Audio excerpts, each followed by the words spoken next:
Hello viewers, আসসালামু আলাইকুম। Welcome back to my channel Arishan lifestyle. কেমন আছেন সবাই? আশা করি ভালো আছেন। তো চলেন এখান থেকে ব্লগটি শুরু করা যাক। এটা ছিল সকালবেলা, আমি নাস্তা রেডি করে নিচ্ছি। তো নাস্তার জন্য আজকে বানিয়ে নিয়েছি রুটি আর করবো আলু ভাজি। তো আমি কিন্তু সুন্দর করে সব কিছু গুছিয়ে রুটি বানিয়ে আলু ভাজিটাও কিন্তু করে ফেলেছি।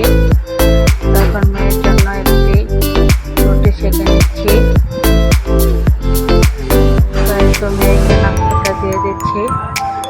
নাস্তাটা খাওয়া হলে মেয়েকে নিয়ে যাবো স্কুলে।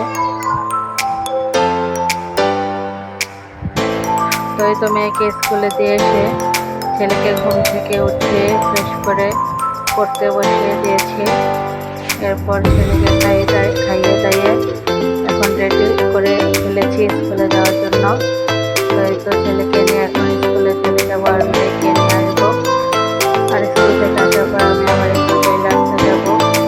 তাই জামা কাপড়গুলো নিয়ে এসেছি। তাই এটা ছিল দুপুরে। আমি আমার মেয়েকে ভাত খাইয়ে দিচ্ছি আর দুপুরে যা যা ছিল তাও একটু আপনাদের সাথে শেয়ার করেছি। তো দুপুরে খাওয়ার জন্য ছিল ভেন্ডি ভাজি, কচুর ছড়ি তরকারি, রুন্দুল তরকারি আর শুটকি। আর এই তো আমার বাচ্চারা আবার বিকালবেলা একটু আইসক্রিম খাচ্ছিল। তো আমাকে বলছিল একটু ভিডিও করে দেওয়ার জন্য। তো এই তো আমি এখন রাতের জন্য রান্না করে নেব। তো আমি আগে থেকে একটি মাছ ভিজিয়ে নিয়েছিলাম। তো এখন মাছটা সুন্দর করে ছুটিয়ে মাছটা আমি কেটে নেব।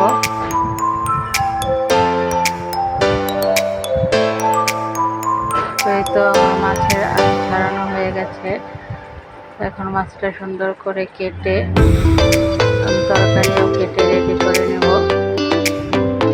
তো এই তো মাছে হলুদ মরিচ মেখে নিয়েছি। আর আজকে বেগুন তরকারি রান্না করবো রাতের জন্য, সেটাও কেটে নিয়েছি। তো এই তো তরকারি রান্না করার জন্য চুলাতে একটি প্যান বসিয়ে দিয়েছি। এখন মাছটা হালকা ভেজে নিয়ে তরকারিটা বসিয়ে দেব।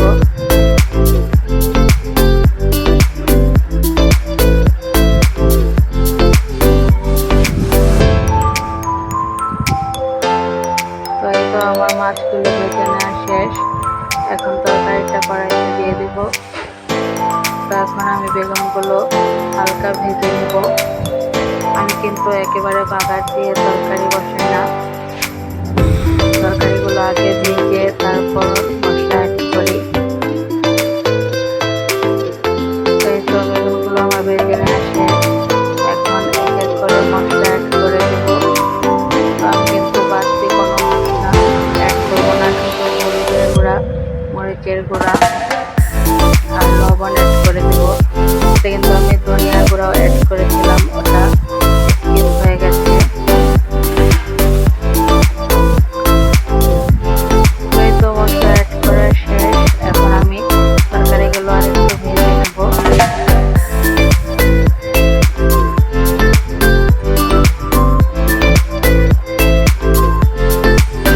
এখন আমি কষানোর জন্য পানি দিয়ে দিয়েছি।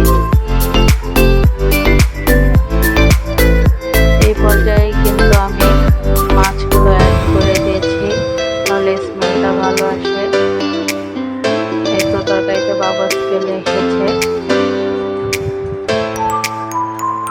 তো সুন্দর করে তরকারিটা কষিয়ে নেই।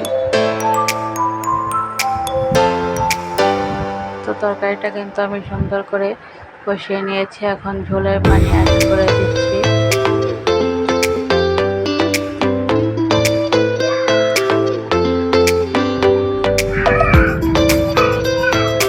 পাশের চুলাতে কিন্তু আমি ভাতও বসিয়ে দিয়েছি।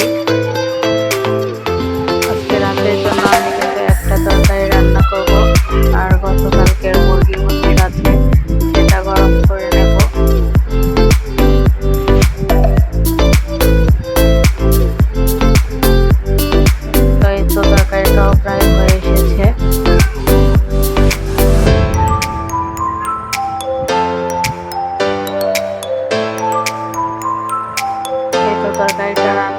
শেষ।